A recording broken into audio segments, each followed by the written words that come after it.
Hello, everyone, and welcome to our week 17 lab for Qubit by Qubit.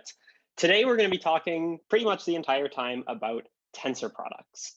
So tensor product is the sort of mathematical thing that allows us to deal with multiple qubits, right? So up until now, a lot of what we've been doing has been dealing with, a single qubit is represented by a two-dimensional vector, and a gate operating on a single qubit is represented by a 2x2 matrix.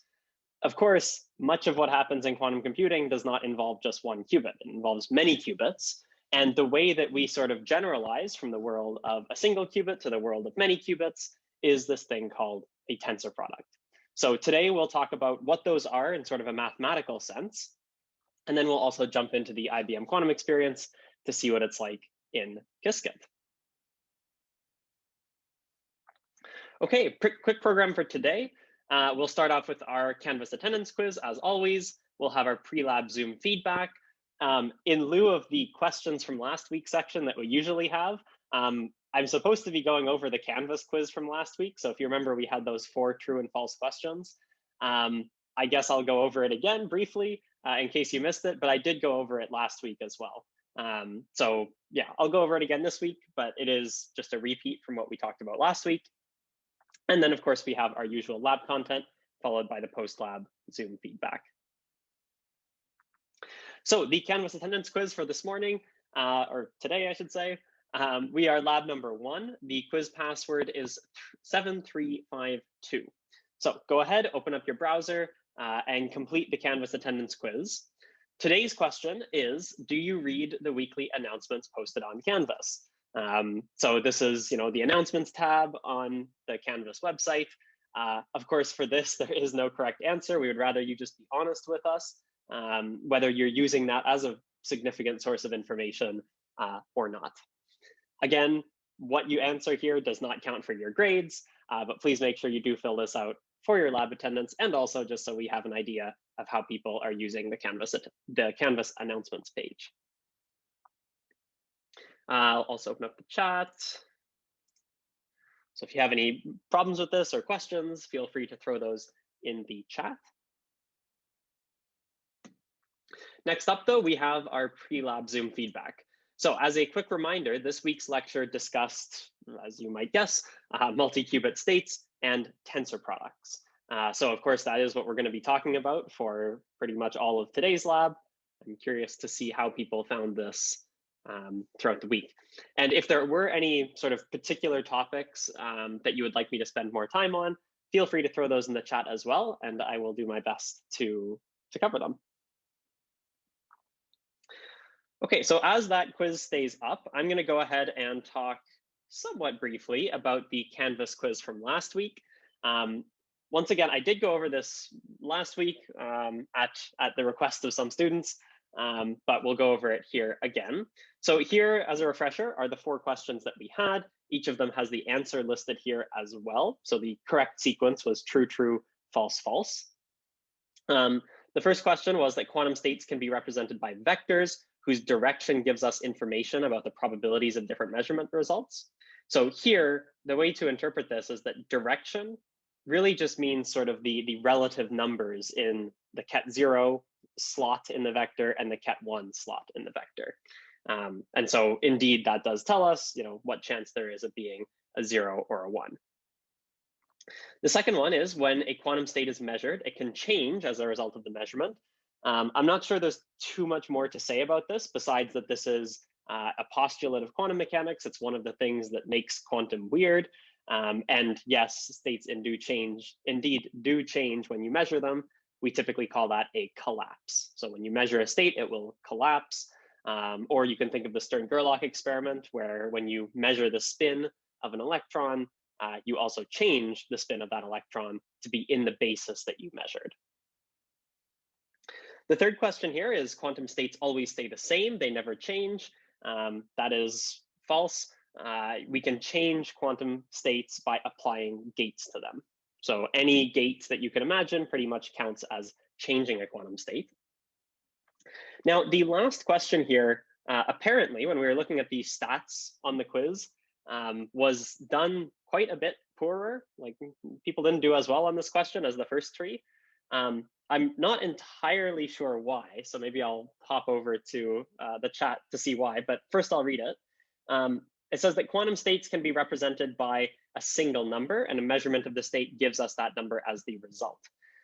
So this is false because a quantum state needs to be represented by two numbers. That's why we have two-dimensional vectors to represent our quantum state. So this is the part that is false here.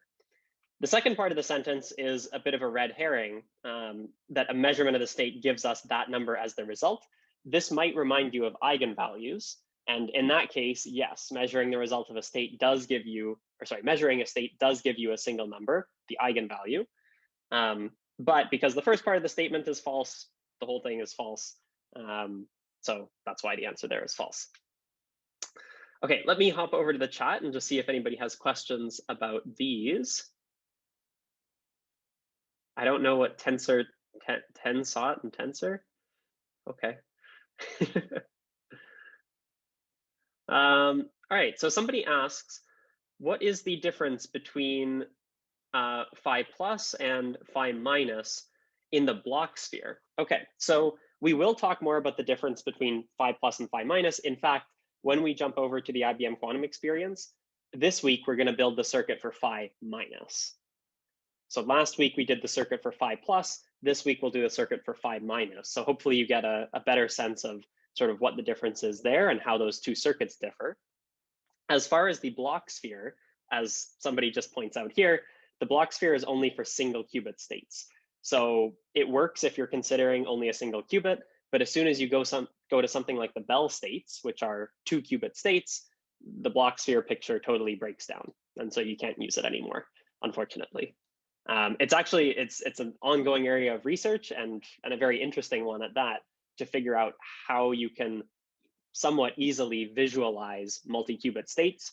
And there are lots of different ways of doing so, but there's no real consensus on which method is the best or the most productive or the most useful. So block sphere is definitely the standard for single qubits, but as soon as you go to multi-qubits, there's really quite a few different options. Cool, all right, so everybody voted in the poll. I will go ahead and share those results, just so everyone knows.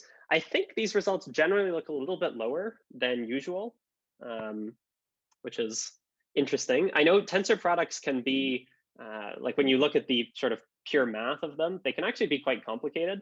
But what I hope to show you in this lab is that how they are applied in quantum computing is fairly straightforward. It's one more mathematical algorithm that you kind of have to remember. But once you get some practice with it, I think that it should be pretty easy for everyone to grasp. Okay, so quick agenda for today then. Basically, this lab is going to have two halves. The first half is going to be math, and the second half is going to be programming. So in the first half, I will be here on my tablet. We'll be taking tensor products by hand and showing you how they work, breaking them down into simple addition and multiplication. And then in the second half, we'll jump over to the IBM quantum experience. I'll show you how to compute tensor products using Numpy and also using Qiskit. The optional content is something called the Circuit Composer widget. That is kind of like a tool you can use to help you write Qiskit code. It's sort of a combination of the Circuit Composer and Qiskit, so the graphical interface and the programming interface, and we'll talk more about it in the optional content. But as always, it is entirely optional.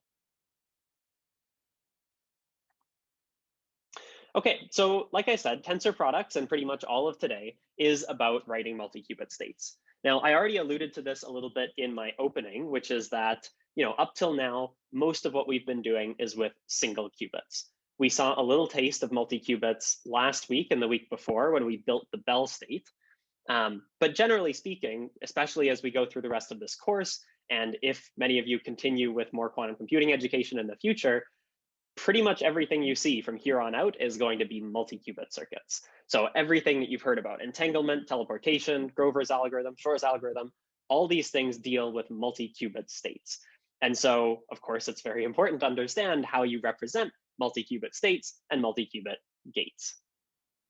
Now, we haven't taught this to you yet, obviously. It might seem that we're leaving it until fairly late in the program, but the reality is that going from single qubit to multi-qubit is a pretty easy jump. As we'll see, it's only going to take me probably 20 minutes to talk about it here. So just a reminder, last week we saw some examples of 2-qubit states and their state vectors. And when we saw that, we were looking at the Bell states. We talked about the basis states that you would use for a 2-qubit state.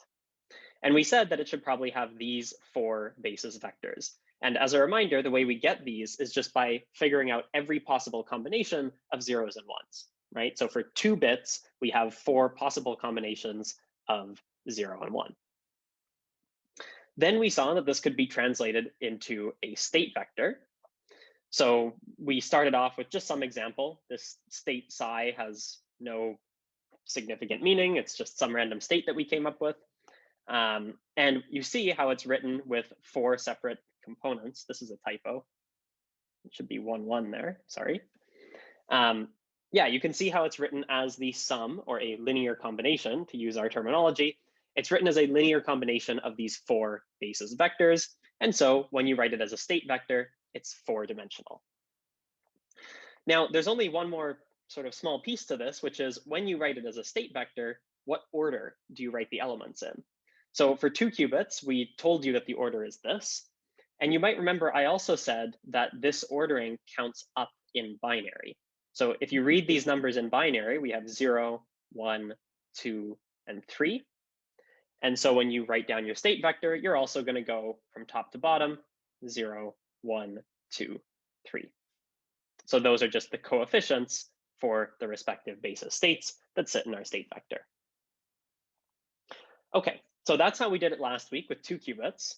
Now the question is, can we generalize this, right? Yes, 2-qubit states are useful, but sometimes we might want to go up to a 5-qubit state or a 32-qubit state or something even higher than that. So I already kind of answered these questions. Can we generalize it? The answer is yes. It would just be writing every possible combination of 5 bits, for example. So instead of just having 2 bits being 1 or 0, you'd now have 5. And that's how you get the basis states for a 5-qubit state. And the order in which you write these higher number qubit states is again just counting up in binary. So if we had 5 qubits, you would just count up 0, 1, 2, 3, 4, 5, 6, all the way up to 31 in that case. So there's many, many more basis states. Now that's all fine for me to explain sort of in English, but in math, the way we represent that process is with the tensor product. So we're going to start off with an analogy to understand what tensor products are. And to do this, we're going to imagine a dinner between 2 of our other TAs, Phil and Aman. Okay, so let me construct the scenario for you here. Or actually, maybe I should check questions first. Okay, so NumPy, maybe hold off on NumPy questions until I get to the IBM Quantum experience. Yeah, okay, so a couple of people are asking about NumPy and Qiskit questions. Maybe just hold on to those until I get onto IBM Quantum experience, and then I can actually show you and sort of demo how to do them. Okay, awesome. Somebody asked about the attendance quiz today. There is an attendance quiz, yes, and the code is in the bottom right of the slides. Okay, so let's talk about this scenario with Phil and Aman going for dinner. So suppose we have these 2 people, Phil and Aman, and one of them, or either one of them, can eat either one of these 2 dishes, pasta or pizza. And now the question is, what are all the possible combinations of their dinner options? So, for example, we could have that Phil goes ahead and eats pasta. We could have that Phil eats pizza. We could have that Aman eats pasta, or we could have that Aman eats pizza, right? Any of those work. And so if you write down all the possible combinations, you would get this. First of all, Phil can eat pasta, Phil can eat pizza, Aman can eat pasta, or Aman can eat pizza. And those are all the possible combinations of people eating and dishes they could be eating, right? Okay, there's a few things I want to note here that might seem obvious based on the example I've just done, but I promise are going to be important when we start going to 3 qubits, for example. Both of them are orderings. So the first is the horizontal ordering. Note that every time I paired these up, I was always going from something on the left to something on the right? So for example, we have Phil eating pasta. We would never have that the pasta eats Phil. And likewise, we never go sort of up and down. We would never have the pasta eating the pizza or something like that. It's always an item on the left going to something on the right. Second is that we have a fixed vertical ordering. So we have assigned some kind of ordering to these two columns. In this case, we just went top to bottom. So Phil came before Aman, and pasta came before pizza, right? As we were listing things out. And we kept these orderings consistent and constant when we listed out all of our options.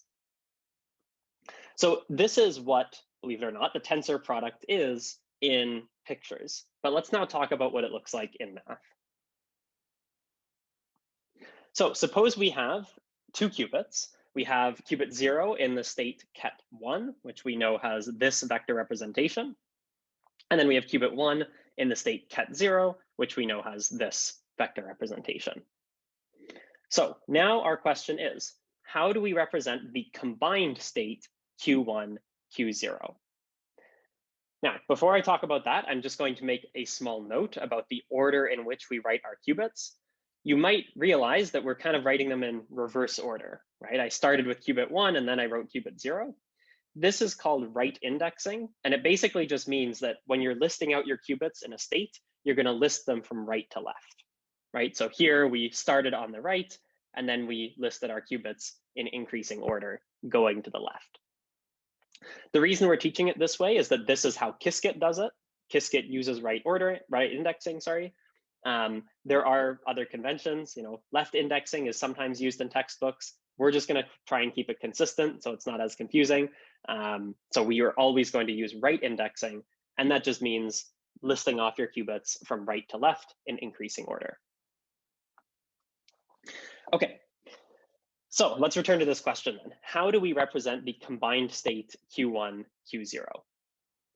Okay, so the first thing to note is that whenever you see a ket written like this, that is a shorthand. That is a short representation of a tensor product.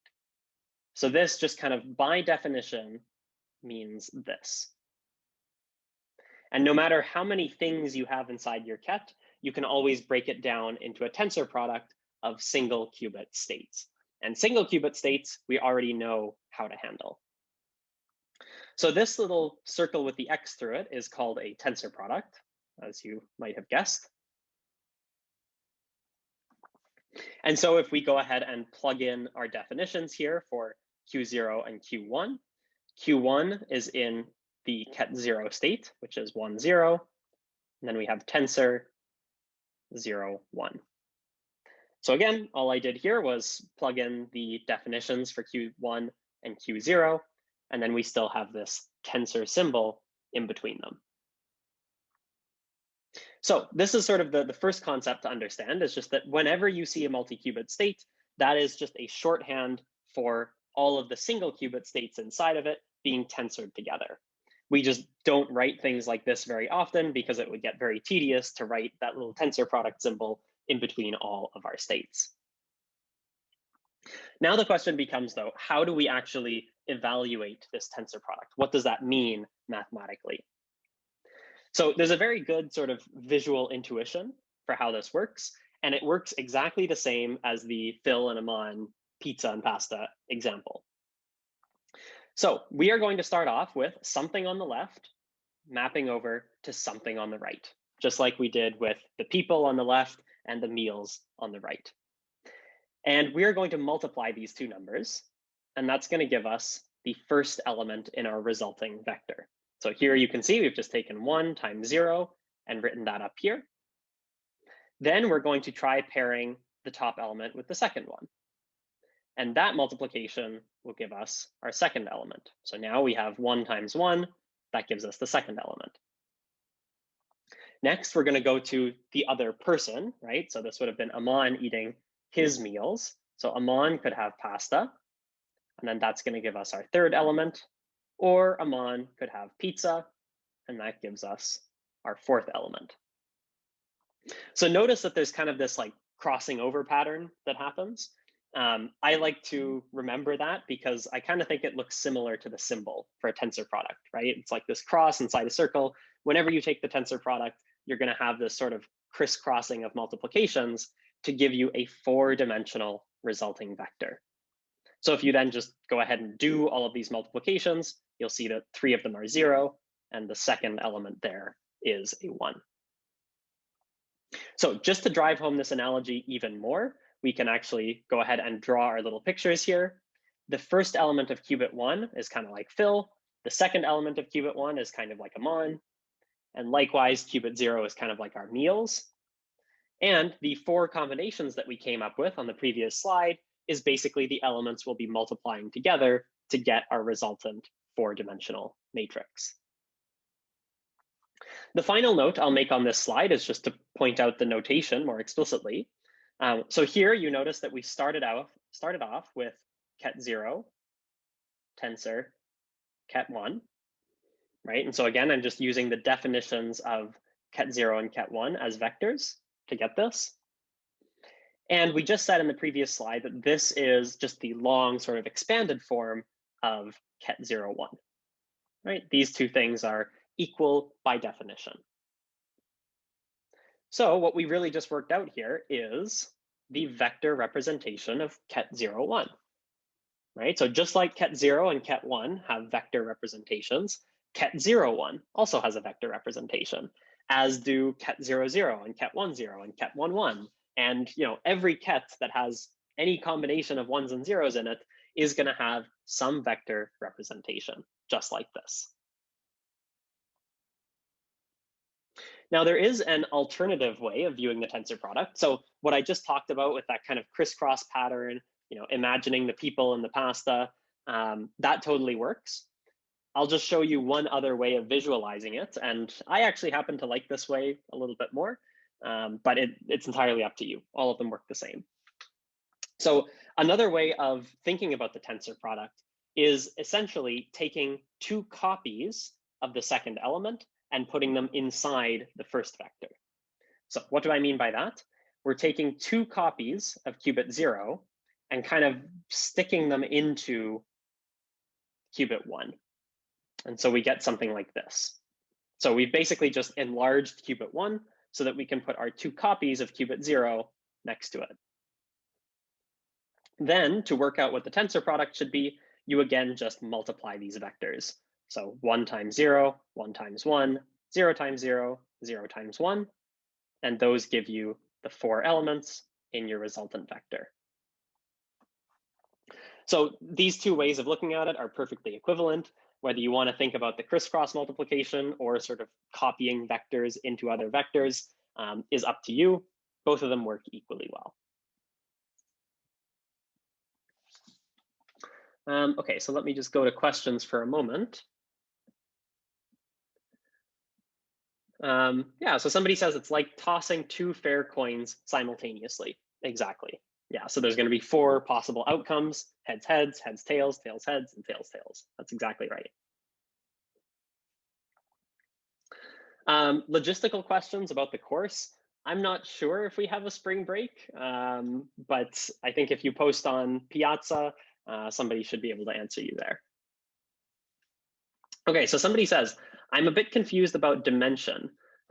So Fran said, I'm guessing in lecture, that we only use 1 and 2D tensor, which are vectors and matrices. So how do we have a 4D vector as a result of Q1 tensor Q2? So let me just clarify terminology here a little bit. I'm going to be fairly loose when I say tensor product. I'm actually referring to sort of a family of operations. So what we're dealing with here, it is referred to as a one-dimensional tensor. And I guess the reason is because these vectors are like only a single line of numbers, right? So even though they are potentially many numbers long, there's only a single column. Whereas a 2D tensor is going to work on a matrix where the matrix has both rows and columns. Don't worry about that distinction. I'm just going to call everything the same thing. It's all a tensor product. But for now, yeah, I'll just say that the dimensionality she's talking about there is a different concept. And so this tensor product can give you 4-dimensional vectors. This is just fine. Okay, so somebody asks, what does the state vector representation mean? So the way that I would think about this is, so here is a state vector, right? State vector, by the way, just a fancy term for a vector that happens to represent a quantum state, right? A state vector is basically just storing all of the coefficients, right? So if I wrote out my state as a linear combination of ket 0, 0, ket 0, 1, ket 1, 0, and ket 1, 1, the coefficients that go on each of those would be the elements of my vector. And so a state vector is basically just throwing all the coefficients into a vector.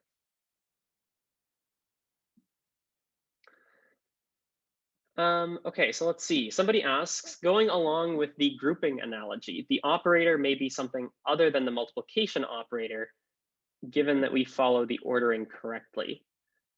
I'm not exactly sure what this question is referring to. So if you could maybe rephrase, I can try and answer it. So somebody asks, is tensor product closely linked to probability?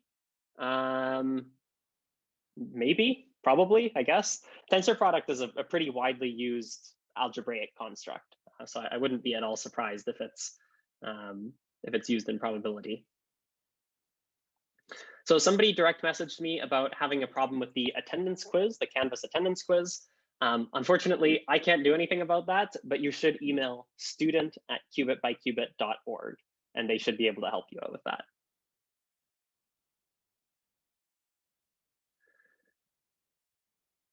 Okay, so somebody says, are matrices the way we represent tensors? Right, okay. So the term tensor outside of the context of a tensor product is a mathematical object, right? So oftentimes we will talk about tensors as a generalization of vectors, for example. We're not going to talk more in detail about tensors as a general object. All we're talking about here is the tensor product operating on vectors.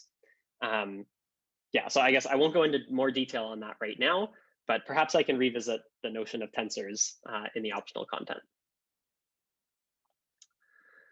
Okay, so somebody else asks, is there a way to visualize what a tensor product does to vectors? Yeah, that's a good question. I'm inclined to say no, because it changes the dimensionality, right? Like if you have vector addition, everything stays. If you have two-dimensional vectors being added, you're going to get another two-dimensional vector. Whereas if you take the tensor of two-dimensional vectors, you get a four-dimensional vector. So I think because of that dimensionality change, perhaps it's difficult to come up with a visual way of thinking about it. I'm not sure though. I'd be interested if anybody else knows of a visual way to think about tensor product.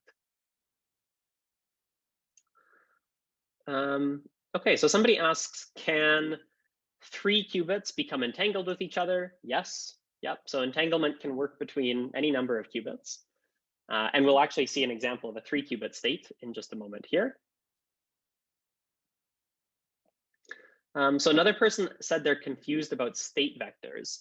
So I think I did one explanation of state vectors, but feel free to ask another question if you want me to clarify something else about them.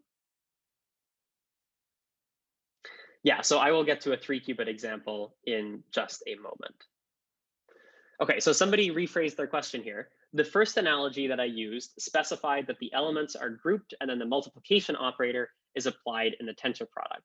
So my question is, the tensor product one of the operations on tensors? Oh, I see what you're saying. Yeah, so I think I do anyway. So the tensor product is indeed one operation that you can apply to this general tensor object.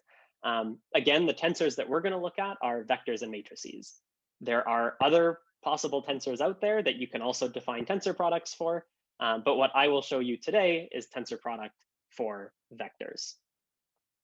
Hopefully that helps. Okay, so I think I'm going to do one more question, but then I am going to move on just for the sake of time. So somebody asks, why is ket 0, 1 the answer here other than mathematical reasons? Yeah, so I mean, I think there's two ways of seeing why ket 0, 1 is the answer. The first is by looking at the definitions that we started with. So for example, we have ket 0 here, tensor, ket 1. And like I said, by definition, this is equivalent to simply ket 0, 1. The second way of seeing it, though, is to look at this resultant four-dimensional vector and see which element is 1, right? So because of how this maps to our four basis states, you can essentially, because this is the 0, 1, element 1 in the vector, this state vector represents ket 0, 1, which is simply 1 in binary. So whichever element is 1, that is the binary number that that state vector is representing. I think either of those are good ways to think about it. Okay, so let me move on because I think I am going to go a little bit over time if I answer too many more questions, but I will definitely stick around to answer more questions in the optional content. Okay, so let's talk about 3 qubits now. So again, we'll continue with our story of Phil and Aman. So after they list down all their dinner options, they now realize that they forgot about dessert.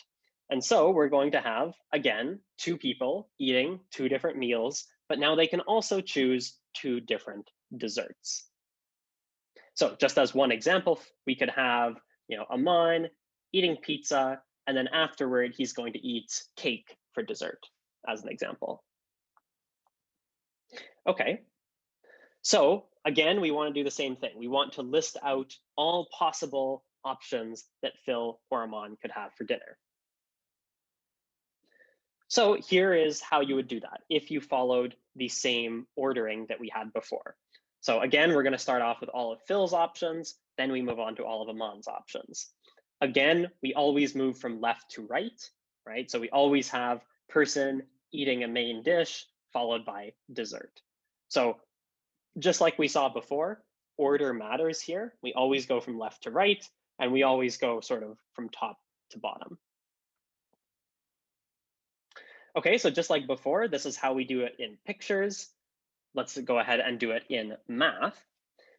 So here we have a 3-qubit state as an example, right? So now qubit 0 is in the ket 0, 1 state. Qubit 1 is in the, Qubit 0 is in the ket 1 state. Qubit 1 is in the ket 0 state. Qubit 2 is in the ket 1 state. Now I have a question for all of you. How do we represent their combined state Q2, Q1, Q0? Now, just a quick note on this. I will throw up a poll for this, but the reason we write this as Q2, Q1, Q0 is, again, right indexing. So we start off listing our qubits in increasing order, right to left. I just put up a poll. This poll has possibly multiple correct answers. So go ahead and fill out what you think this combined state Q2, Q1, Q0 should be.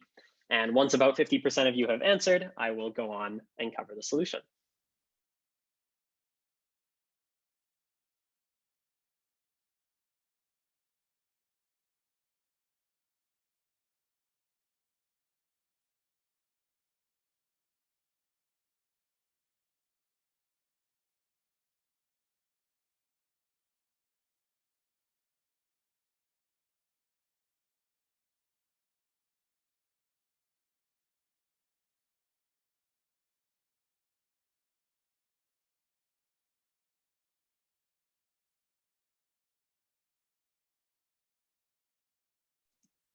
Okay, so let me just see if there's any quick questions I can answer.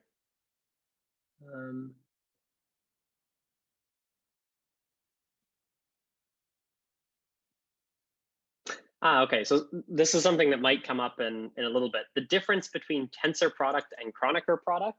I haven't mentioned Kronecker product yet, but we will get to it. These two things are functionally equivalent for our purposes. I believe the technical difference is that Kronecker product is a type of tensor product. I'm not actually exactly sure on that, though. The two terms are used pretty much interchangeably in quantum computing specifically, although I'm sure there is some differences if you looked at it from a pure math perspective.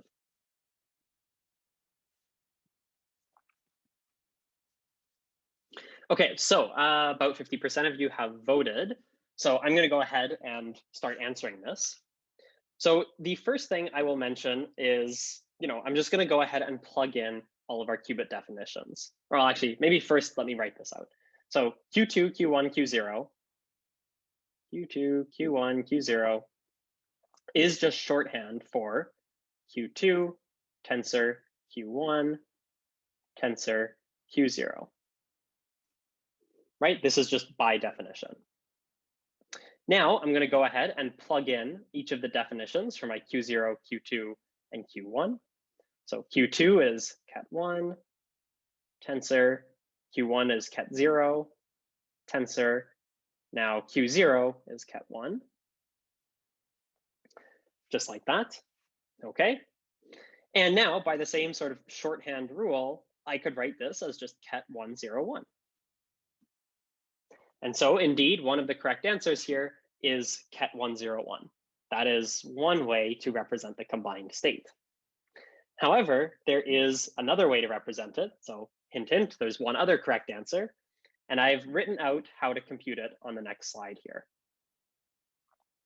So it turns out that the last option, that 8-dimensional vector, is the correct vector representation for this ket101 state. So how would you figure that out? You could use the sort of crisscross multiplication that we saw with the fill in them on and the dinner options and the desserts. Or you could use the copying method, right? Taking copies of vectors and putting them in other vectors. I'm going to show the copying method here. The way that you do this is you always take them in pairs, right? So I showed you how to do these operations on pairs of vectors. It doesn't matter if you start with this pair or this pair. I'll just start with the first pair arbitrarily. And so we use the copying method, right? We take copies of the blue vector and stick it inside the yellow vector. That's what you see over here. And then if you carry out that multiplication, you'll get a 4-dimensional vector. And then to do the tensor product between these two vectors, you again just take copies of the second one and stick them inside the first one. So you get some big tall vector like this. And then again, you carry out the multiplications and you'll find that the resultant vector is this one over here. So the two correct answers should have been ket101 and the final answer 000000100 as a vector. Okay, cool. So that is how to do tensor product on 2 and 3 qubit states. So a couple of people are asking, the calculation of these qubit states is not commutative, correct? So that is to say that if well, in this case, it just so happens to be symmetric, but generally speaking, the result of, ket A tensor ket B is not necessarily the same as ket B tensor ket A. So you do have to keep order in mind here. That's correct. Okay, so people are asking about the order being important here. So there's two properties in math, what are called commutativity and associativity. So I guess I won't go into a full definition of what those are. If you have heard of them, tensor products are associative, but not commutative. Okay, and so they work kind of like matrix multiplication. So you can start with any pair that you want, right? So I could start with the left pair or I could start with the right pair. I just can't start swapping the order. The order has to stay the same, but which pairs you consider can be in any order you want. I hope that helps. Okay, cool. So I'm going to end that poll.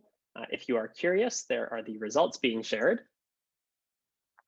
And that brings us to the end of the math part where I'll be writing stuff down. So to conclude, there was a lot of math here, right? And even when we got to the 3-qubit version, we already had multiple steps of applying tensor products, and we ended up with an 8-dimensional vector at the end. As you can imagine, some of the quantum computers we saw on the IBM quantum experience are already 5 qubits. So for 5 qubits, you'll have to do 4 tensor products, and you're going to get a 32-dimensional vector at the end. As you can imagine, that can get very large and difficult to deal with very quickly.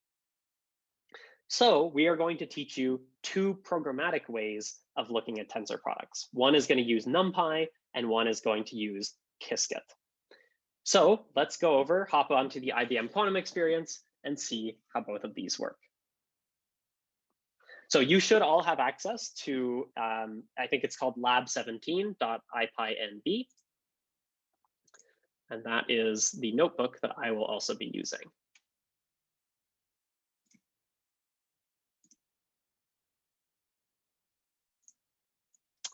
Okay, so hopefully everyone can see my screen here. I've logged into the IBM quantum experience. And let me just make sure I can still see this. Yes, all right. So I've logged into the IBM quantum experience. We're going to do the same sequence as we saw last week. So I'll go over to the left menu here, and I'll go past the circuit composer down to the quantum lab. Oh, I should zoom in, right? Yeah, I knew it. I just saw the text flashing. Okay, is this good?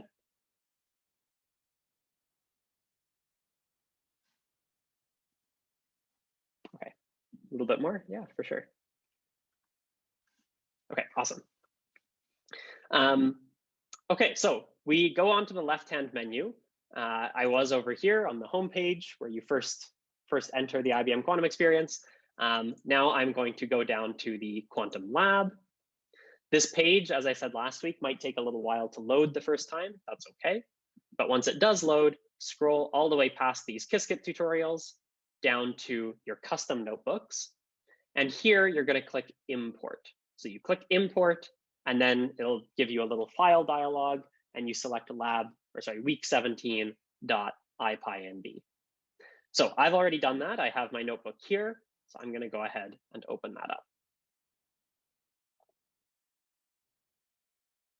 Okay, so as we wait for this to load,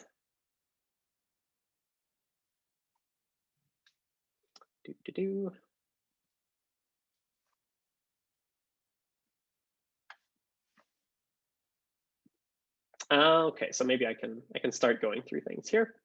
Just to show a quick overview of what we'll be doing. As I said before, we'll basically have 2 parts of the lab here. The first will be using Numpy, and then the second will be using Qiskit. And so that's where we'll talk about the phi minus state as well. And then we have just key takeaways, our usual summary, and then further reading and optional content will come after that. Okay, so let's start off with tensor products in Numpy. Now, as usual, to start us off, we have to run our importing statements. So I'm not going to explain this too much. I'll just leave the code here. It should be exactly the same as what you see. And I'm going to go ahead and click the run button. So again, just to remind from last week, I know that we're only into our 2nd week of using Jupyter Notebooks now. You can move your selection between different cells. So I'm going to go ahead and select the cell that has this code. And then I'll go to the top here and click the run button.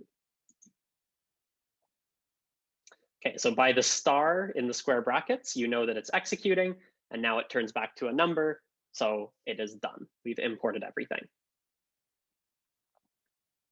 Okay, so let's go ahead and try tensor products in Numpy. Now, in Numpy, we already know how to define vectors, right? So I'll do a quick refresher of that. But the main new thing here is np.cron. So np.cron is how you do the tensor or Kronecker product, again, in Numpy. So as I said before, I won't explain more of the difference. You can pretty much just think of Kronecker and tensor products as the same thing. So let's first of all do an example and compute this tensor product. So this is ket1, ket0, ket1, as a reminder. We'll compute this using Numpy. Okay, so I'm going to go ahead and click the plus button here to give myself a new coding cell. And let's go ahead and get started. So remember, my goal here is to compute the tensor product of ket1, ket0, and ket1. Let me just, oh, wait, sorry. I'm looking at the chat now. Oh, oh, yeah, you're right. Sorry. Huh. I opened up the answer key instead of the actual notebook. Oh, no. Share screen. There we go. That was better. Oh, man, sorry. I wasn't checking the chat. Ah. Okay, we should be good now. Yes, I can absolutely start again. Much better. Okay. Cool, cool. All right, so let me just do a quick refresher of where we were at then. Okay, so overview, I pretty much talked about that in words, so that should be good. The importing part was just this code here. So I went ahead and selected, oh, zoom out a little bit. Oh yeah, wait, so when I was zooming, that wasn't doing anything for people. Okay, whatever. All right. Okay, so yeah, when I was talking about importing, this is the code to import Numpy and Qiskit and all of that. I selected the cell by clicking the background, and then I just clicked the run button, and that imported everything for us. Okay, so the first thing we're going to learn about is the np.cron function. Now, in Numpy, we already know how to define vectors, and I'll do a quick refresher of that in just a minute. But the thing that we're going to learn today is the cron function. So np.cron takes two vectors as inputs, or it can be two matrices, by the way. We'll talk about that in a sec. It takes two things as inputs, let's say, and it computes the tensor product. So tensor product and Kronecker product are pretty much the same for our purposes. I won't talk more about the difference, but for a piece of practice, let's go ahead and use this function to figure out the tensor product we computed by hand, which is ket1, tensor ket0, tensor ket1. Okay, so I went ahead and gave myself a coding cell down here. And I'm going to go ahead and start by defining my vectors. So remember, we're using right indexing, which means Q0 is over here on the right. So I'll start off by giving myself a Q0 variable, and then we'll just create an NP array. So quick refresher, I know it's been a while since we did NumPy, but np.array is how you create vectors or matrices. It's all the same thing in NumPy. So np.array, that is an argument that takes several, that's a function that takes several arguments. So I'm going to pass this a list. Then inside this list, I list out each row of my vector or matrix. Now, vectors only have one element in each row. So for my first row of Qubit 0, I just have a 0. And then the second row, I have a 1. So again, this is the NumPy definition for a vector that has 0 on the top and 1 on the bottom. Put our 0 on top and 1 on the bottom. Now, remember, there was this issue with sort of using double brackets. So here I have two sets of brackets before my 0. I won't review why this is important, but this is sort of the recommended way of doing it. Okay, so that is our first one. Then we'll go ahead and define Q1 to be our second qubit. So that's going to be in the ket0 state. So ket0 is 1 on top with 0 underneath. Okay, and then Q2 looks actually the exact same as Q0. So it has a 0 on top and a 1 underneath that. Okay, so once we have our 3 qubits defined, we can go ahead and compute the tensor product. Now, it would be nice if we could just do, np.cron and pass in Q2, Q1, Q0. I believe this won't work. Well, let me just try just to make sure, I guess. We'll hit run. Yeah, okay, so it's giving me an error here. So the cron function, unfortunately, only takes 2 arguments at a time. So you have to use your knowledge about associativity to compute this answer. So the way that I'll do this is I will first compute, just like we did by hand, I'll first compute the tensor product between Q2 and Q1.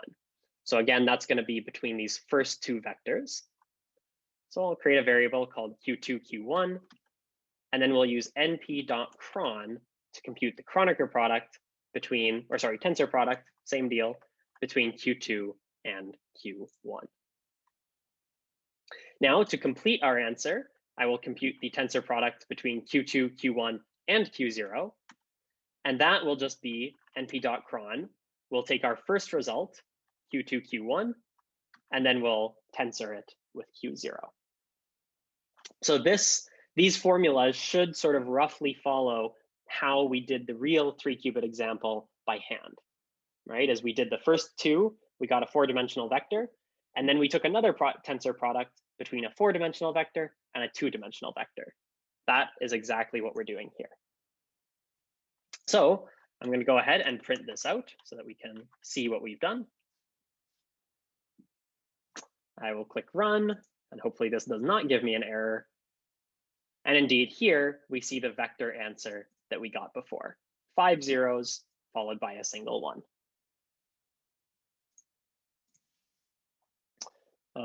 Let me just see here. Yeah, what does cron refer to? Right, so as people are saying, it stands for the Kronecker product. Kronecker and tensor product, we will effectively just say they're the same thing. They're synonymous terms. I believe there are technical differences, but I'm not familiar with them, so we always just treat them as the same thing. So somebody asks, doesn't order matter here? Yes, it does. So order absolutely does matter. Now, well, I guess just to clarify, so we're using right indexing, which means, this one up here, I'm calling Q0, and then we read from right to left in increasing numbers. So it goes 0, 1, 2 from right to left. When I did my Kronecker function, I did keep the same ordering, right? So notice that Q2 was listed before Q1, and then we had both Q2 and Q1 coming before Q0. So we did always maintain that right indexed ordering, and the ordering is important, absolutely. Okay, so this is pretty much it, honestly, on how to do tensor products in NumPy. You construct vectors, just like we learned before, and then you use this new np.cron function to compute the tensor product. Okay, so there's another practice question here, which I won't go through, but this is another tensor product. Here we have ket0, ket0, ket1 instead. As somebody pointed out in the chat, though, just make sure that you follow the ordering and do the ordering correctly, right? So, you can do the Kronecker on the first two, but then just make sure that's the first argument when you do the Kronecker with the last one. Okay, now there is just a quick tip here for the homework. I am not going to do an example with tensor products on matrices. Well, if you want me to in the optional content, definitely feel free to ask, but at least in the required content, I'm not. But everything that we learned so far with sort of doing tensor products by hand with the copying method, so taking copies of the second one and putting it inside the first one, that works with matrices too. You can do matrices by hand, taking the tensor product between two matrices. In NumPy, you still use np.cron to do the tensor product between matrices. So everything we learned with how to do tensor products works the same with matrices as well. I won't do an example just because it is very similar, but if we want to in the optional content, I'd be happy to. Okay, so before I move on to the part about Qiskit, let me just see if there's any other questions. Yes, so this is because of right. So sorry, somebody asked why is at the end, or why do I list at the end np.cron, Q2, Q1, then Q2, Q1, Q0. So indeed, the answer there is right ordering, right indexing. I could have alternatively done this as follows. I could have first done Q1, Q0, right? Perhaps this is another question that people might have. So I would do Q1, Q0 is cron of Q1. Q1, Q0. And then I could have computed Q2, Q1, Q0 as np.cron of Q2, Q1, Q0. This is entirely equivalent and works the exact same way. Just note that, again, my ordering is always consistent. Everything I'm listing down is always in that right indexed, right to left ordering. So I'll leave that in the notebook for when I post it. Okay, so let's go ahead and talk a little bit about how to do this in Qiskit. So we are going to use the QASM simulator this week. So as a reminder, last week we used the state vector simulator. This week we are going to use the QASM simulator.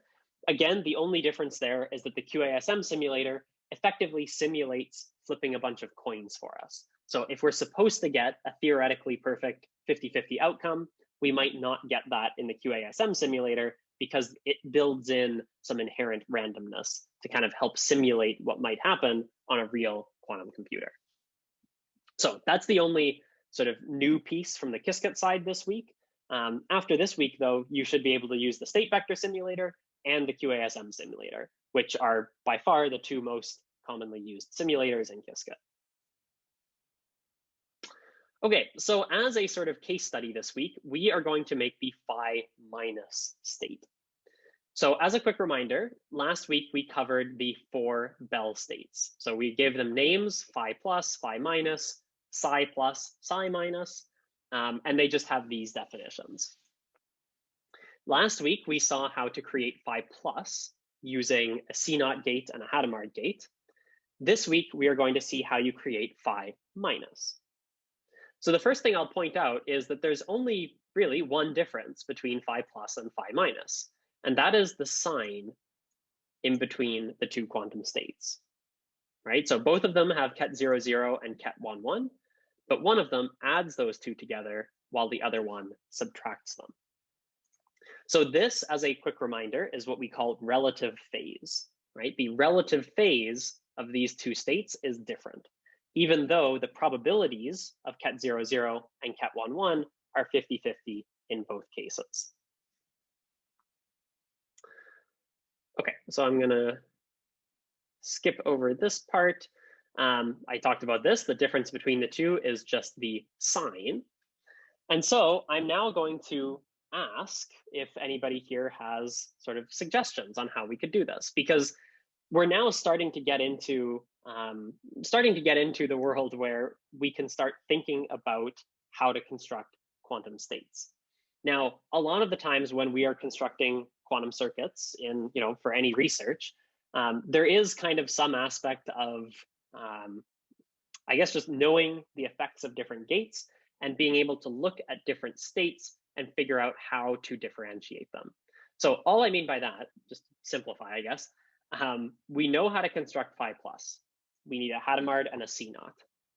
Phi minus looks pretty similar, and so I'm going to guess that we need Hadamard and C0 again. But we want to change the sign. We want to leave 0 with a positive sign and give the ones a minus sign. So is there any gate that we've seen so far that leaves 0 unchanged but puts a minus sign in front of a 1? And so maybe people are saying it. Right, so Y gate, Z gate. Okay, so there's a couple of different suggestions here. C0 gate. So again, the sort of defining characteristic that I'm looking for here is keeping 0 the same and putting a minus sign on a 1. So that is something that if you go back and look at the gate definitions, this is exactly what a Z gate does. Okay, so a Z gate, if you do Z ket 0, you get ket 0. If you do Z ket 1, you get minus ket 1, right? And that looks pretty similar to what we want to do here. Okay, I am right up against the time limit here, unfortunately. I'll go a little bit over time. Again, I'll do my best to finish as quickly as I can. This is our last example, though, is creating this phi minus state. Okay, so Yeah, so I guess our intuition here is that we might want to use the Z gate. I'm going to go ahead and give myself a circuit here. Now, we're going to use the same tools that we learned about last week. To start off, I'm going to define my circuit as quantum circuit, right? So this is just from last week. Remember, this quantum circuit keyword is how we define any quantum circuit. Now, the only difference here is because we're using the QASM simulator, now we have to have both quantum, like qubits, and classical bits. So I'm going to ask for 2 qubits, and then I pass in a second argument to ask for 2 classical bits. Now, why do we need 2 classical bits? Because we're going to be measuring. So when you measure a qubit, you need a classical bit to store that result. So almost always, you'll have the same number of qubits and classical bits whenever you're going to be doing a measurement. Okay, so I have my circuit. Now, as usual, I'm going to immediately draw it, and then we'll sort of see how our circuit evolves over time as we add things to it. So again, circ.draw, and then we pass MPL, short for matplotlib, as an argument. I'll go ahead and run this, and there we go. We get our circuit. It's actually glitching out a little bit, but we have Q0, Q1, and Qiskit will draw all of our classical bits as just a single line. So that can be a little bit confusing. There is supposed to be a 2 here, which hopefully you'll see when I draw it again, and that tells you there's 2 classical bits. Okay, so let's return back to some of our intuition around how we might build this phi minus state. I said that it's very similar to the phi plus state, so we're probably going to need Hadamard and C naught, right? So I'm going to start off with a Hadamard gate. So again, to apply a gate, we just do circ dot and then the gate name, so H in this case, and then which qubit we want to apply it to. So I'm going to go ahead and apply this to Q0. Okay, so I'll go ahead and click run, make sure that our circuit updates as we expect. So here we go, we have a Hadamard on Q0, and then we also have our classical bits down here. So that's what the C is standing for. Those are 2 classical bits being drawn together. Okay, so let's think about what would happen here. We start off in the Ket00 state, right? As a reminder, Qiskit always initializes everything to all zeros. Then we apply a Hadamard on the first gate. So now our first qubit will be in a superposition, Ket0 plus Ket1, and the second qubit will simply be in the state Ket0 still, because we haven't touched it. And so the combined state that we have here is Ket00 plus Ket10, right? So what we want to do, though, is we want to introduce this minus sign on the 1 state. In order to do that, we can apply a Z gate on Q0 here, right? And that will introduce a minus sign when Q0 is 1, and it'll leave Q0 as 0 unchanged.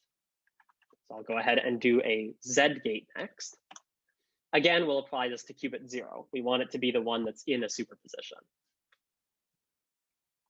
So I'll go ahead and add that gate, and I will click run. Okay, so now we have our H and Z gates going on.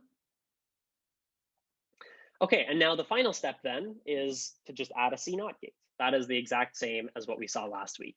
So circ.cx, control X gate again.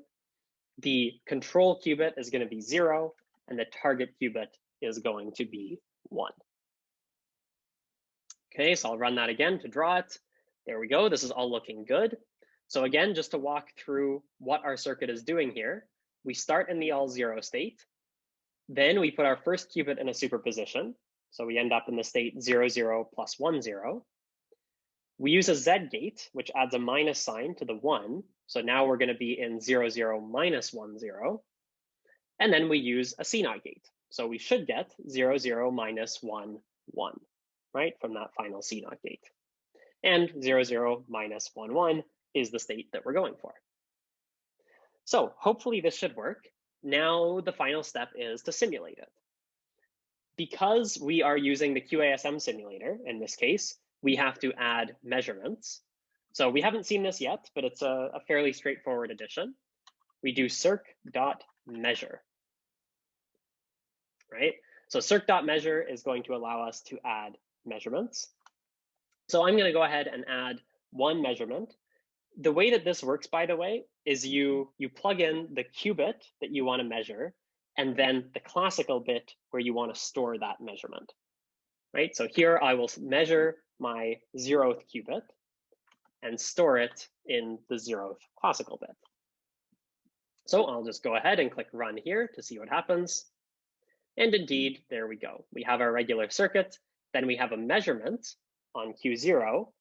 And you can see down here with this little 0, it's being stored on the 0th classical bit. Okay, I also want to measure qubit 1. So I'll do circ.measure, circ.measure qubit 1 going to classical bit 1, like this. Okay, and here we go. So this circuit should look fairly similar to what we saw in the circuit composer 2 weeks ago, I guess. The only difference now is we have this new Z gate in here. And our hypothesis is that the Z gate is going to turn this from phi plus into now being a phi minus state. Okay, so that brings us to the end of making this circuit. Now, there's a couple of notes here in the lab notebook that explain in more detail what each of these steps is.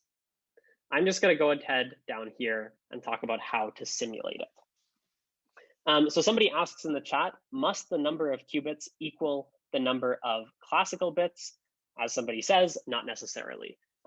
Usually, though, I will say, like the majority of the time, you do have them being the same, because usually you want to measure all of your qubits.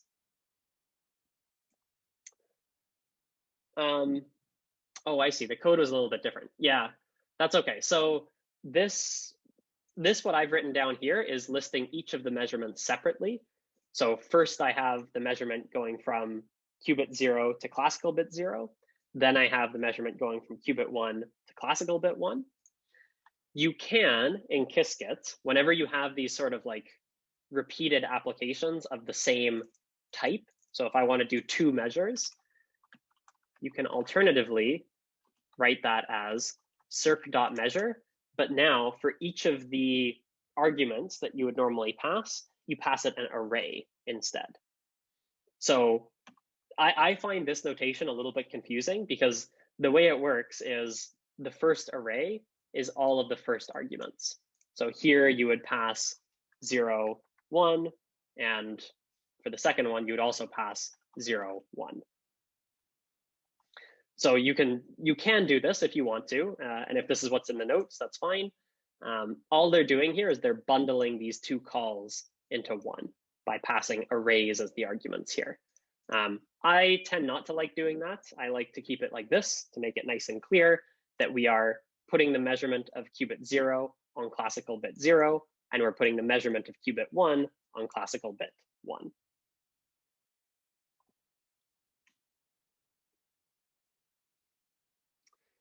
Yes, exactly. So if you use this alternative notation, the first set is all of the qubits you're measuring, and the second set is all of the classical bits where you're storing those measurements. Exactly. Okay. Yeah, so hopefully I cleared that up. Does anybody else have questions about what I've done in this code block here?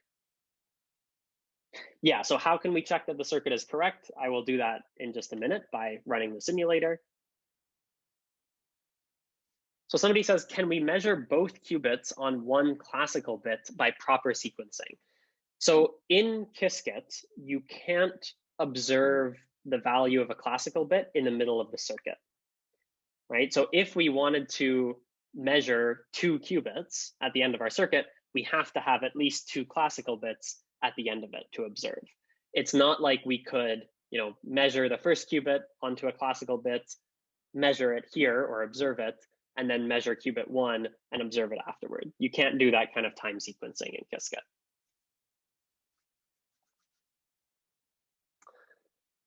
Oh yeah, so somebody said, can I please explain the quantum circuit line once again? I kind of glanced over that. What we saw last week is that quantum circuit creates a circuit that you can assign to a variable, and you pass it the number of qubits. So last week we saw something like this. We would have done circ equals quantum circuit 2, and that gave us 2 qubits. When you pass 2 arguments like this, you're telling Qiskit to give both qubits and classical bits. So this circuit is going to have 2 qubits, and then it's also going to have 2 classical bits. And it's those classical bits where we store our measurements. Okay, hopefully that helps.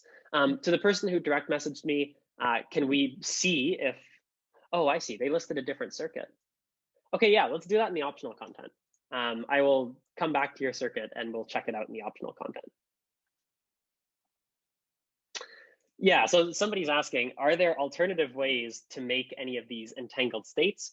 Yes. So theoretically speaking, there's infinitely many ways of creating any quantum state.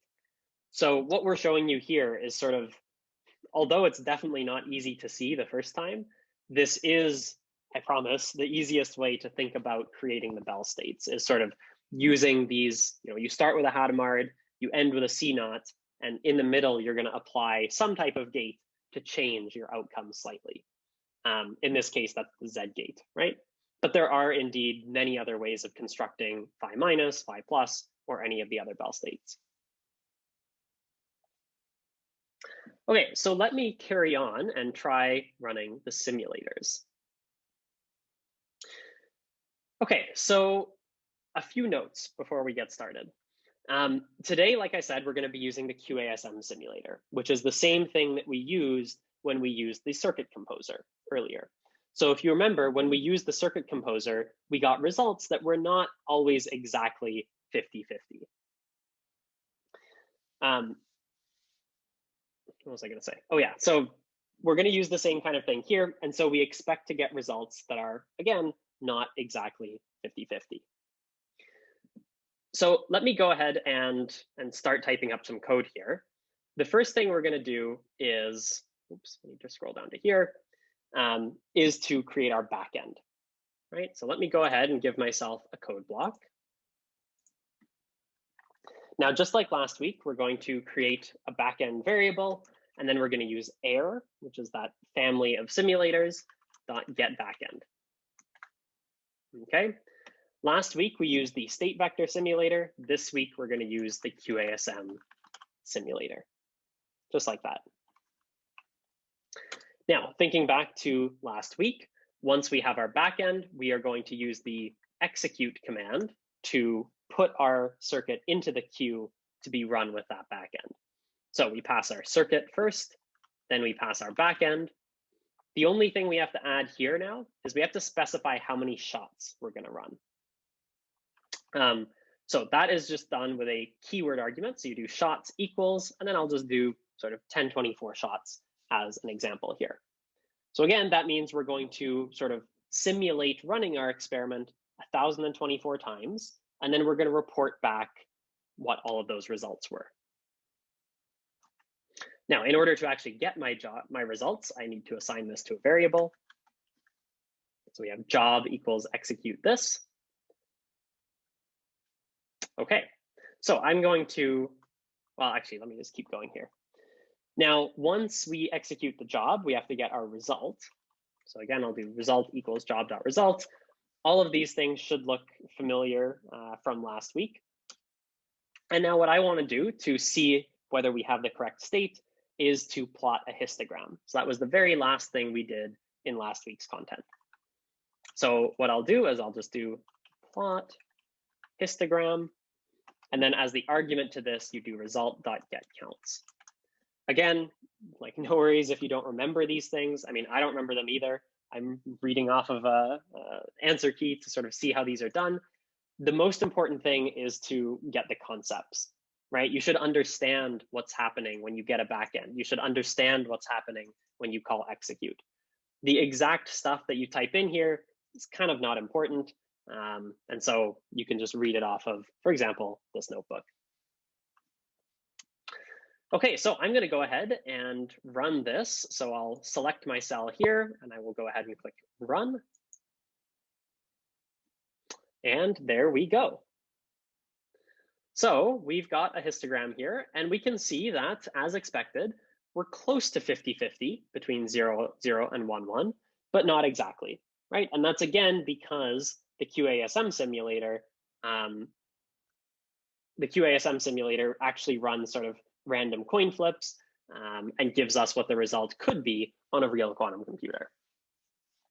So if we increase the number of shots from 1,024 to, say, 2,048, we would expect that these numbers get closer and closer to a perfect 50-50 distribution.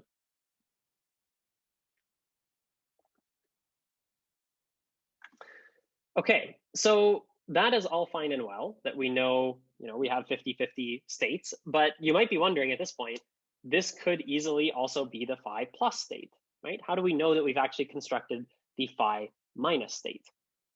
Well, to do that, we actually turn to the state vector simulator. So what we used last week. The QASM simulator is great for simulating what might actually happen on a quantum computer. So it gives you some of this inherent randomness, but it doesn't tell you anything about relative phase, right? As we can see here, there's nothing in this probability chart or this histogram that would tell us if we have phi plus or phi minus. We could have either of them at this point. To tell the relative phase, then you need to use the state vector simulator. Okay, so I'm going to go ahead and give myself another coding block here. And we're going to do a very similar process, but this time I'm going to use the state vector simulator. So again, we'll do backend is air.getBackend. But now instead of using the QASM simulator, we use the state vector simulator. Just like that. And once again, the exactly what I'm typing out here, exactly where all the arguments go, doesn't matter as long as you understand what generally the code is doing. So backend, we get our state vector simulator, which is going to let us see the vector, the state vector associated with our circuit. Then we will execute our circuit on that backend. Now, remember, we don't have to specify any shots here because the state vector simulator doesn't try and include any randomness. It'll just give us the theoretically perfect result. We will go ahead and get the result from this job, and then we will print out our state vector. So again, that's just result.getStateVector. And now I'll go ahead and click run. Okay, so here we have our answer, our state vector. Oh no, actually, this is interesting. Oh, I think I know what happened here. Okay. Yeah. Sorry. So I have to, well, let me explain what happened here, or at least try to. So yeah, exactly. As somebody is pointing out, the state has already collapsed. So this is the same kind of weird behavior that we saw in the circuit composer, where once you added a measurement onto your state, the probability histogram on the bottom gets strange, right? It'll show you with 100% probability in one particular state, and which state it gives you high probability on, is random, right? So here, when we do the state vector simulator, we actually don't want any measurements. And so I'm going to go back up to my state definition and remove my measurements. So up here, I'll just comment those out, and I will rerun this. So there we get a circuit that has no measurements on it. And then I'll come back and try this again. Okay, so this looks a little bit better. Now, again, as a way to sort of interpret what's going on in this array, 0.707, again, is 1 over root 2. So here we have 1 over root 2, 0, 0. And then notice here, we have a minus 1 over root 2. So this is one way of confirming that indeed we have created the phi minus state, right? If we had done the phi plus state, this would have been a positive 1 over root 2.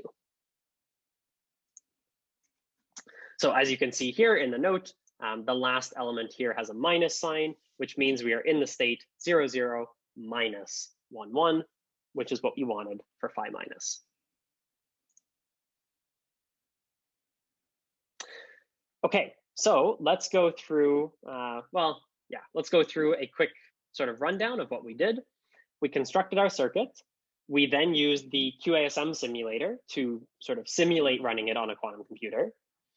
We saw that we had something that could be the result we needed, right? It was that 50-50 distribution that is consistent with phi minus, but it could have also been something like phi plus. To confirm which one exactly we had, we used the state vector simulator to get the exact state vector of our circuit. And I ran into a problem there where I forgot to remove the measurements from my circuit. So it gave me a weird result. But once I remove the measurements, then we see the correct state vector, which has our 1/√2 terms. Okay, so that brings me to the end of the required content. I'll just do some quick key takeaways. Back when I was on the tablet, we went over some math and we saw how tensor products are used to form the state vectors for multi-qubit states. We saw that there's a couple ways of viewing tensor products. You can do them with that sort of crisscross multiplication, or you can think about copying the second vector into the first one and doing the multiplication from there. All those are totally fine, totally equivalent. Second one is this week we used the QASM simulator in Qiskit for the first time. Now, we had to make a few changes for that. Number one, when we defined our quantum circuit, we had to give it classical bits to store our measurements. And then when we constructed our circuit, we had to make sure we added measurements on the end so that the simulator could simulate a real quantum computation. And then finally, we learned how to make the phi minus state. So the only difference between phi minus and phi plus was adding in that Z gate that adds a minus sign to the ket1 state. Okay, so then we have our further reading and resources here if you are interested. And the final piece will be optional content, but I think I'm going to stop here and answer quite a few questions before I try and move on. So apologies for going over time, but that is the end of the required content. I think what I'll plan to do is spend, say, max 20 more minutes on questions, if we have that many questions.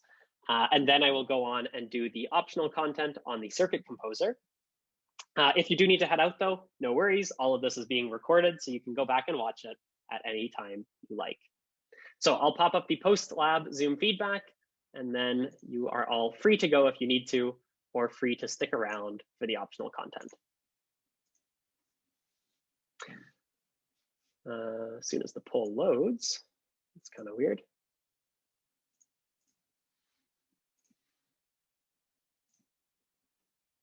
Oh, there we go. Okay, you should see the poll now. So I am going to leave that poll up for about 30 seconds. Once again, this is the end of the required content, so you can feel free to head off. After this, I will be doing a bunch of questions, and then I'll start off with the optional content. So thank you to everyone for coming out. I'm going to grab a quick drink, and then I will be back for the optional stuff.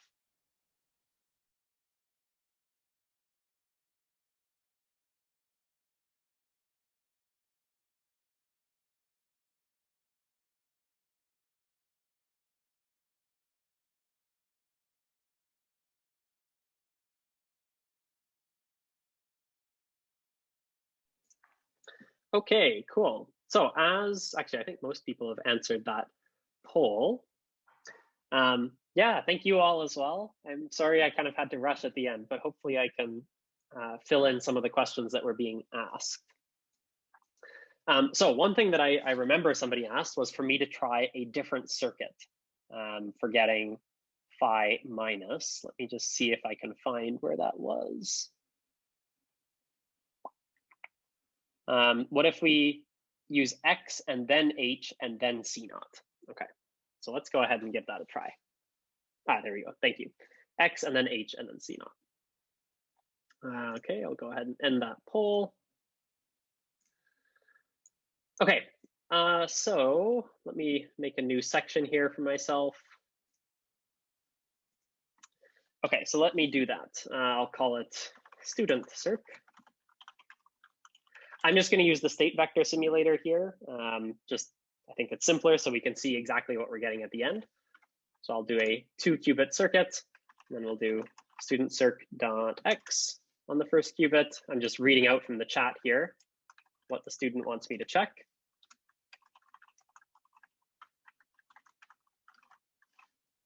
Okay, and then I'll do student circ.draw and PL. Okay, perfect. Oh yeah, this is what happens, I guess, when people leave the meeting after filling out the poll. Okay, so yeah, let me go ahead and do this so we can visualize exactly what type of circuit we have. So there we go. Okay, and now let me go ahead and run this on the state vector simulator. So I'll do backend equals error.getBackend, state vector simulator. I am going faster through this just because this should be, this should all be review and repetitive from what we did in the rest of this lab. The only difference is our circuit definition here. So let's see, then I'll do student job equals execute student circ on the back end. Okay, and then we get the result. All of this stuff is kind of annoying, how long it takes to write out, but that's okay. And then we'll do result.get state vector. And that should give us what we want. Okay, so I'll go ahead and hit run. And there we go. So you can see here, we end up getting, again, 1/√2, positive 1/√2. You'll also see here, this is not exactly 0 on the imaginary component, but it is 10 to the minus 17, which for a computer is virtually 0. So we have 1/√2 as the real part, 0, 0. I don't exactly know why it's printing the zeros here and not here. Strange, but whatever. Yeah, so 1/√2, 0, 0. And then our second element here again is minus 1/√2. So yeah, it absolutely seems like this also works. I would say, I mean, obviously the people who proposed this probably have some understanding of why this works, but it would be a good exercise just to go through and try to understand just on an intuitive level why this works, right? So I guess if I were to explain it briefly, we know that the Hadamard gates, when you apply it to ket 0, gives you a superposition of ket 0 plus ket 1. But if you remember what happens to ket 1 when you apply a Hadamard gate, you get ket 0 minus ket 1, right? And so again, that would be a good way of introducing a minus sign on your ket 1 state. So here what we're doing is we start off with ket 0 on qubit 0. The X gate just turns that into ket 1, right? So now we'll have 1, 0 as our combined state. The Hadamard gate is going to turn us into ket 0 minus ket 1. So now our state is ket 0, 0 minus ket 1, 0. And then we do our C naught. So then we do ket 0, 0 minus ket 1, 1, and indeed everything is good. So this is totally valid. It absolutely works. And you might actually realize that there is a equivalence here between X followed by H and Z, or sorry, X followed by H and H followed by Z.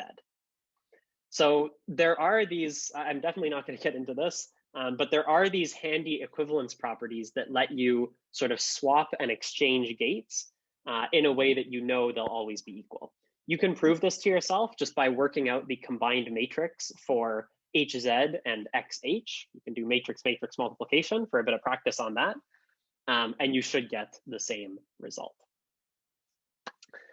Okay, yes, so somebody asks, may I ask what the X gate is doing? It's basically just, instead of initializing in 0, 0, it's going to flip us to 1, 0 as the initial state. Okay, yeah, that's a great question. And I guess going back to what people said before, there are indeed many different ways of producing these Bell states. You saw here 2 examples of how to produce phi minus. Okay, any other questions about what we did? I think primarily I went pretty quickly through the Qiskit stuff. So please feel free to ask questions on that if you do have them. Okay, somebody asks, when we measure phi plus or phi minus, we get 0, 0 or 1, 1. how do these make a difference in computing? Right, good question. So just to sort of, I guess, repeat and rephrase the student's question, when we ran this on the QASM simulator, right, that is the sort of closest we have to executing it on a real quantum computer.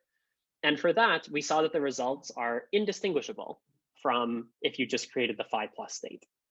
And so in this case, indeed, there's no reason you would, if you, for some reason, you needed to create 0, 0, and 1, 1 with 50-50 chance probability, there's no reason to create phi minus instead of phi plus, because it gives you the same results. It's just phi minus is harder to create, right? The short answer I will give, though, is that when you have more qubits, these relative phases start to matter. So this is only a 2-qubit system. But for example, when you do quantum teleportation, that's something we may or may not get to in this course. I'm not entirely sure.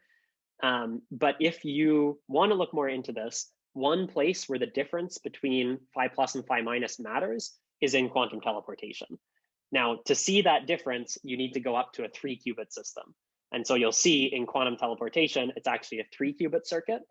And when you have that 3rd qubit, the relative phase starts to matter. So I guess the sort of intuitive short way of explaining it is just that relative phase does not matter when you're looking at only these 2 qubits in isolation. But when you add on 3 or 4 or 5 qubits, then the relative phase does start to matter. So hopefully that gives some feeling for where this might start to matter.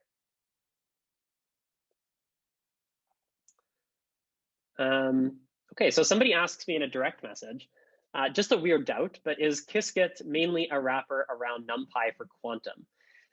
So kind of, yeah. I'll be a bit more specific though. So remember last week when we talked about Qiskit Terra and Qiskit Air?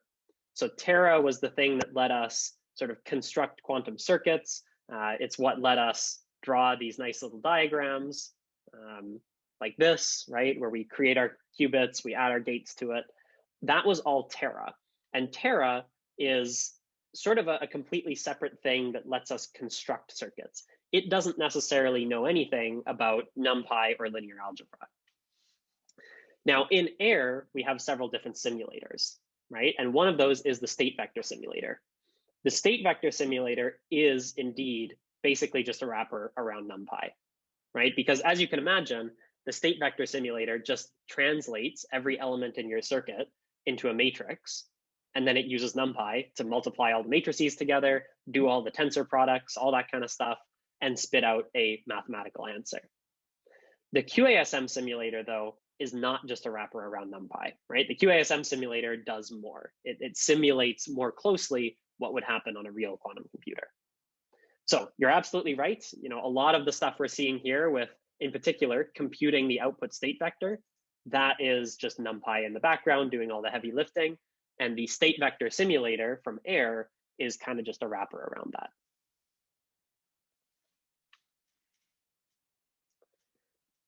Okay, so let's see how to convert a NumPy array form of a unitary matrix into an operator form to use in a circuit.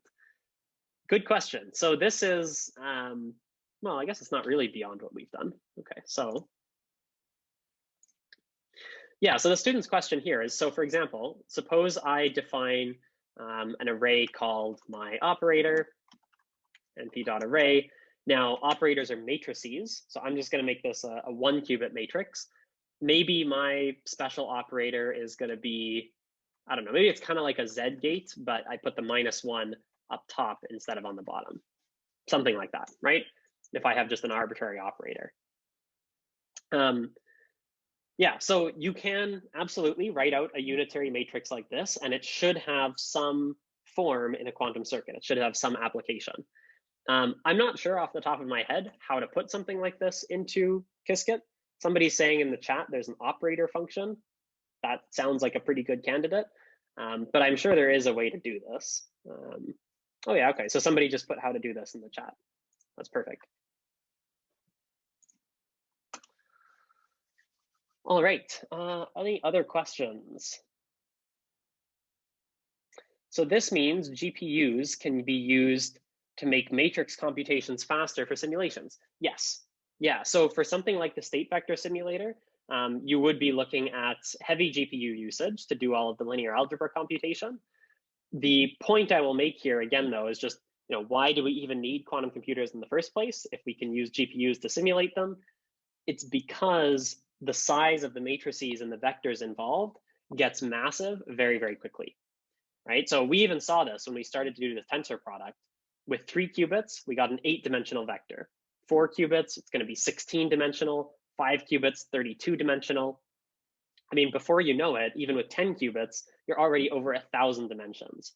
And even for powerful GPUs, multiplying 1,000-dimensional matrices is hard, right? And so it's possible to simulate things up to a certain point, but once you pass into 30, 40, 50 qubits, that is well beyond what a GPU could do, and that's why we need quantum computers.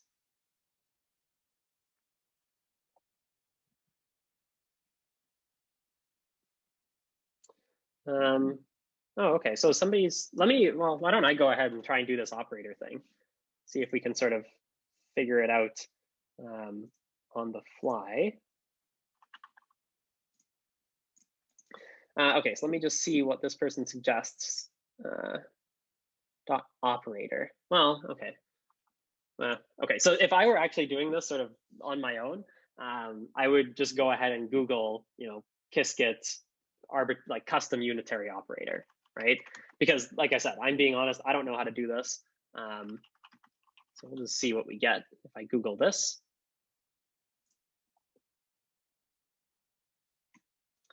Yeah, that's the source code. I'll just keep kind of looking around. Okay, so here we have a unitary gate, class for representing unitary gates.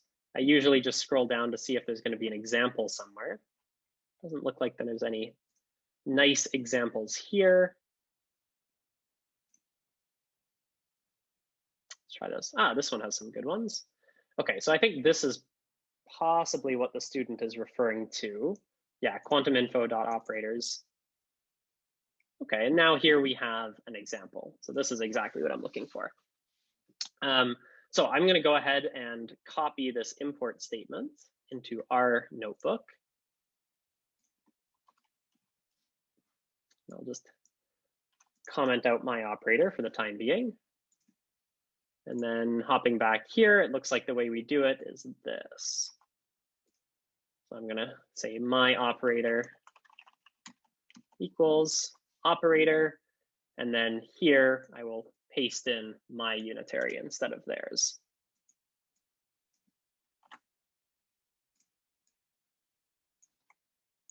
Right.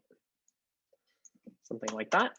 Okay, so let me try running this just to make sure that works.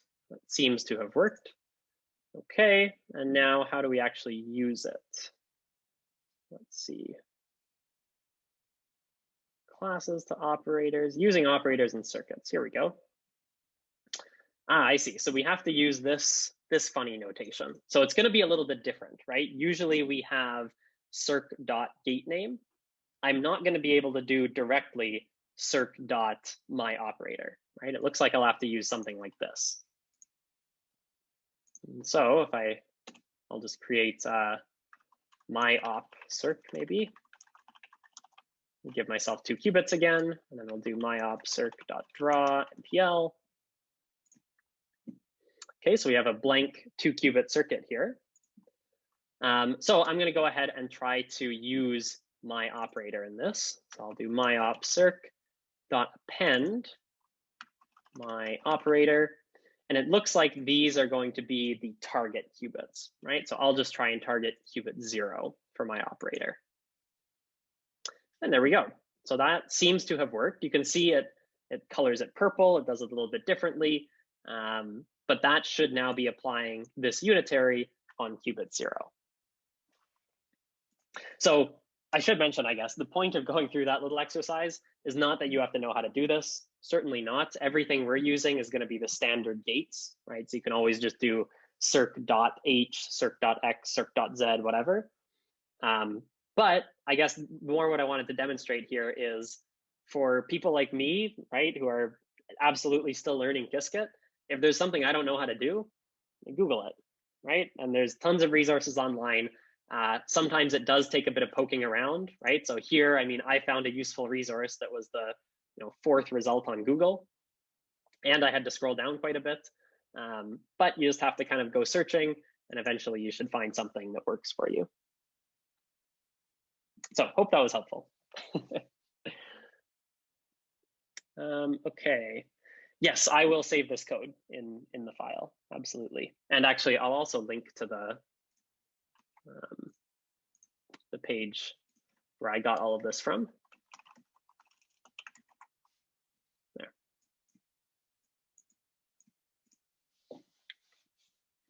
Okay.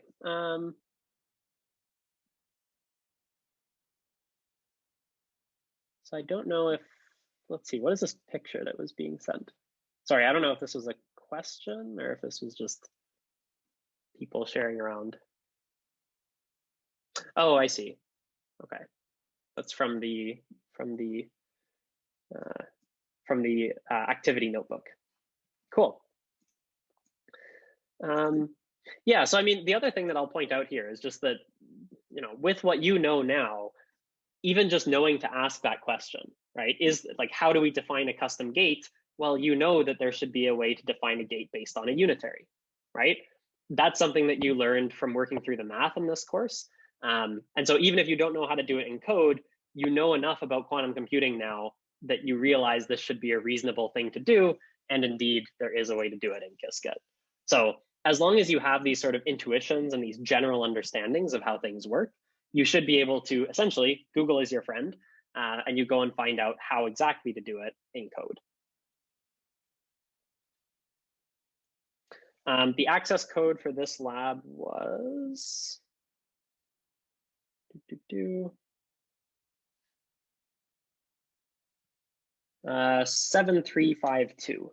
Yes, thank you, people posting it.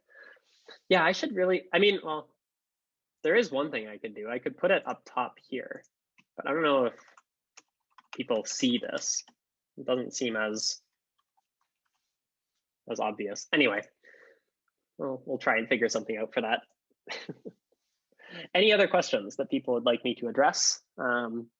If not, then I'll move on to the optional content.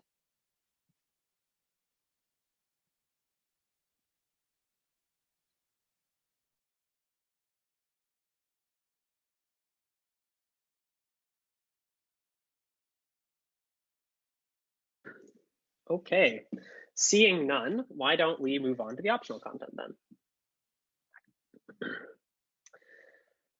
Okay, so the optional content is actually very quick this week. I probably should have mentioned that earlier. But this is actually very recent addition to IBM's Qiskit framework that essentially lets you bring the circuit composer into Qiskit. So the easiest way, I think, to demonstrate this is to just show how it works. So I'll start off with this one import line. This is what you need to run to get access to the circuit composer. So I'll go ahead and run that. Now, let's go ahead and see what happens when we use it. So to use it, I'm going to give myself a code block here, and I'm just going to do circuit composer. There we go.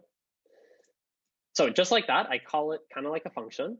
I'm not going to print it out, nothing like that. I'll just put it in my code cell and click run. Okay, so you can see it's given me quite some interesting output. Now here I have my circuit composer user interface, right? So this is the exact same thing that we saw in the circuit composer. I have all my different gates up top.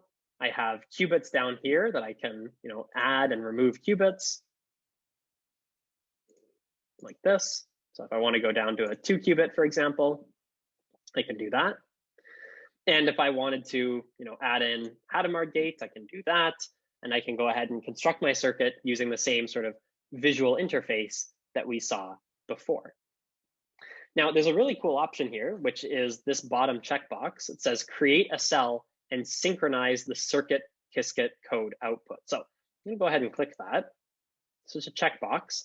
And you'll notice that it created a cell underneath my circuit diagram. And in this cell, it's basically going to translate everything I put up here into Qiskit code for us.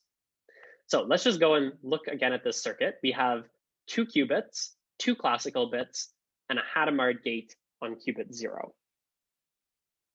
So if we look at what's going on with our Qiskit code down here, it is going to look a little bit different than the way that we've been doing things, but it's the same general idea, right? So first we create this quantum register, creates 2 qubits. Classical register, oops, oh, okay, sure. Classical register is going to create 2 classical bits. We create a circuit with 2 qubits and 2 classical bits, and then we do circuit.h. We're familiar with this, but it's going to use a slightly different notation to say where that H gate is going. Not really a big deal. This is indeed perfectly equivalent to what we wrote in the diagram and to what you might expect to write on your own with Qiskit. So if I go ahead and start adding some other stuff, maybe I do the gate from today. So I'll put a Z gate and then a C0 gate. And then I can do measurements. Just like this. Oops. Oh my God. Yeah, so I can do something like this. H gate, Z gate, C0 gate, measure, measure. And if I scroll down now, you can see that our code has magically updated, right? So I didn't touch anything. This code just updates every time you change the circuit in the picture above. So now you can see we have our H gate, Z gate, CX, we have our 2 measure calls, just like we had before. So I think this is really cool. It's, like I said, a relatively new addition. It lets you generate Qiskit code using the Circuit Composer interface we are already familiar with. I mean, for me personally, I think I'll probably still just write Qiskit code, but certainly maybe for a larger circuit, it might be easier to construct it visually first, and then just copy all of the code that you need. So I believe that is it for our optional content. I will just point out at the end of our notebook here, we have more practice problems, basically. More practice problems, more code, more math, all that kind of stuff. So if you do feel like you want more review and practice with this week's material, feel free to go through this. It is, of course, strictly optional. I was not planning on going through it unless people have specific questions, but it is there for your use if you want to. Okay. So I'm still not exactly sure what people are talking about in the chat, but do let me know if there's any questions I can answer. So any questions about the Circuit Composer or anything else for that matter?